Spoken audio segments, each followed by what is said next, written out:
मजहब और इन चीजों का इस्तेमाल हो रहा है। आज वो ये कह के वोट मांग रही है कि मियां अल्ताफ साहब जो है वो यहाँ के नहीं है, वो अनंतनाग रजौरी पार्लिमानी हल्के से ताल्लुक नहीं रखते। चलिए इस बात को हम एक मिनट के लिए भूल जाते हैं कि मियां साहब के रिश्तेदार जो हैं वो रजौरी में भी हैं, वो यहाँ पे भी हैं, वो कोकरनाग में भी हैं, हर तरफ है। लेकिन महबूबा जी आप मुझे जरा कम से कम ये तो बताएं, जो मैंने खुद श्रीनगर से अपना दूसरा इलेक्शन लड़ा था कोई 15 साल पहले, उसमें तो आप मेरे खिलाफ इलेक्शन लड़ते थी। आप तो श्रीनगर से नहीं थी, आप तो अपने आप को अनंतनाग से मानती हो, तो आपने श्रीनगर आके कागज कैसे भरे? जब आप श्रीनगर से इलेक्शन लड़ सकते हो वो ठीक है, लेकिन जब मियां अल्ताफ साहब अनंतनाग से इलेक्शन लड़ते हैं वो बात आपको जचती नहीं। क्यों? क्योंकि मियां साहब से आप हारने की डर में बैठे हुए हो और इसलिए आप चाहते नहीं हो कि मियां साहब यहाँ से इलेक्शन लड़े। मांगते आप वोट 2014 में बीजेपी के खिलाफ हो और फिर बीजेपी उन्हीं बीजेपी वालों के साथ आप हाथ मिलाते हो।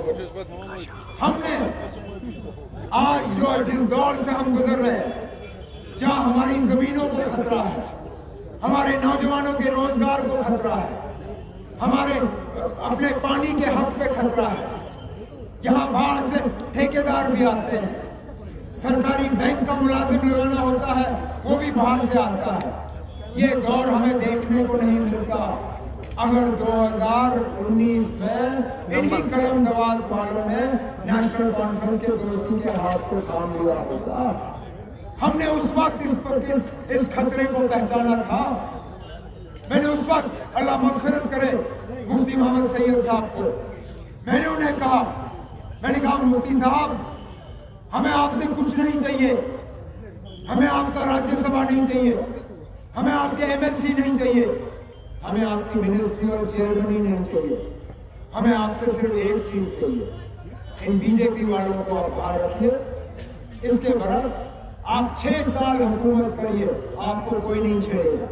इसमें कांग्रेस वाले भी हमारे साथ तैयार थे। 2021 तक वो हुकूमत चलती, आज हमारा झंडा भी होता, आज हमारी अपनी आइन होती, आज हमारी जमीनों में हमें खतरा नहीं होता, हम इस तरह बेइज्जत नहीं होते। बीजेपी ने यहाँ जो है हमें बदनाम नहीं किया होता। काश उस वक्त हमारी उस दोस्ती के हाथ को थाम लिया गया होता, लेकिन लम्हों ने सजा की, सदियों ने सजा पाई।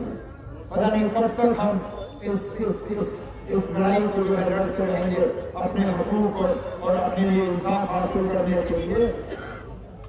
और अफसोस की बात यह है कि जिस दिन से बीजेपी पीडीपी के साथ हुकूमत में आई, उस दिन से उन्होंने यहाँ से 370 हटाने का काम शुरू किया था।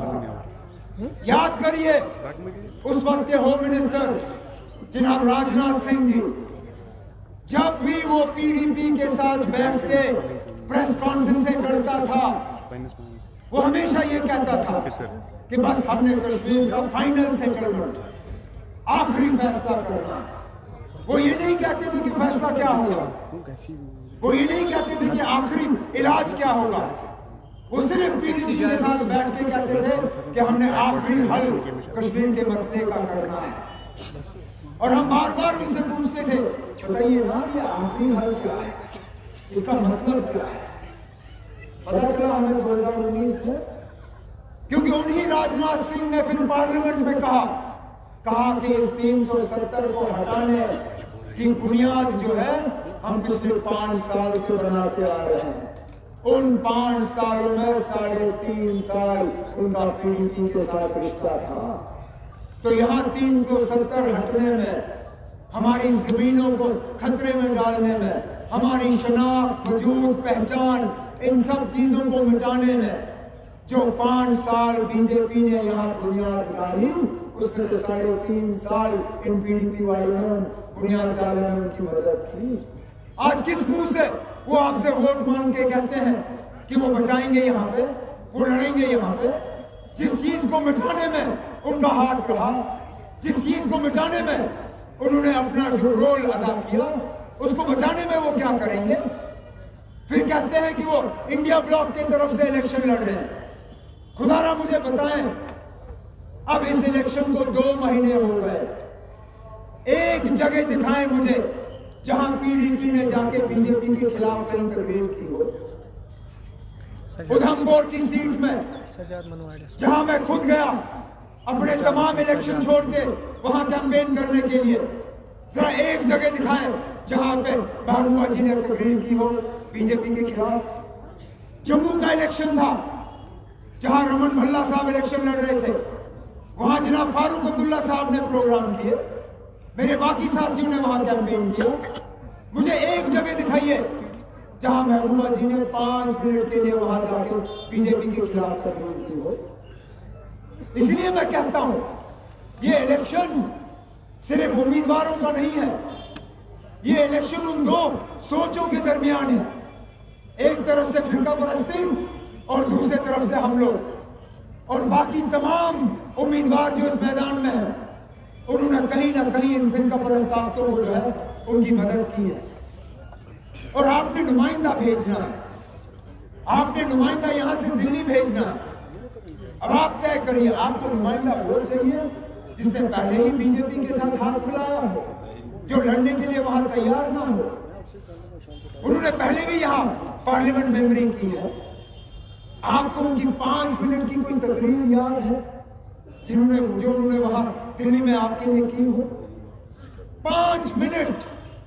मैं कोई लंबी तकरीर उनसे नहीं मांग रहा हूं, कोई 5 मिनट की रील दिखाएं जिसमें उन्होंने आपके जज्बातों की तर्जुमानी वहां दिल्ली के उस ऐवान में की हो। तो फिर किस लिए आज जब हर तरफ से मुसलमानों को जलील और टारगेट करने की कोशिश की जा रही है, ये बीजेपी वाले थकते नहीं हैं हमारे खिलाफ तकरीर करने में।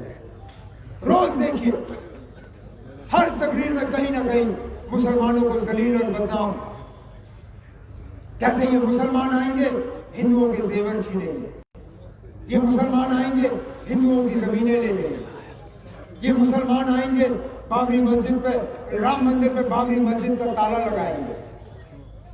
अब नया पता ही नहीं। क्या हम तरक्की में शामिल नहीं होना चाहते? क्या हमारे बेटों को हक नहीं है, हमारे नौजवान भाइयों को हक नहीं है कि रोजगार में इनको हिस्सा दे? क्या तरक्की में हमारा कोई हिस्सा नहीं होना चाहिए? सिर्फ जलील करने के लिए हमारे मस्जिदों पे ये बुलडोजर लगाते हैं, हमारे दरगाहों पे ताले लगाते हैं, हमारे दारुल उलूम पे जो है बंद किया जाता है, हमारे बच्चियों को स्कूल और कॉलेज नहीं जाने दिया जाता है जब तक वो हिजाब और दुपट्टा ना होता है। क्या यही दौर हम यहाँ कश्मीर में लाना चाहते हैं? क्या इस तरह के हालात हम यहाँ पैदा करना चाहते हैं? इसलिए बहुत जरूरी है कि जब आप वोट डालें तो ये समझ के डालें कि क्या हमने फिरका परस्त ताकतों की मदद करनी है या फिरका परस्त ताकतों को कमजोर करना है। अगर मदद करनी है तो तीसरे नंबर बटन के अलावा कोई भी बटन दबाएं, फिरका परस्त ताकतें जो है वो मजबूत होंगी। लेकिन अगर हमने फिरका परस्त ताकतों को रोकना है, अगर उनको कमजोर करना है, अगर हमारे दीन और मजहब के खिलाफ जिस तरह रोज हमले हो रहे हैं, अगर हमने उसको रोकना है तो रोकने का एक ही तरीका है, हमने अपनी कीमती वोट का इस्तेमाल करके तीसरे नंबर बटन को दबा के मियां अल्ताफ साहब के यहाँ से कामयाब करके देखना।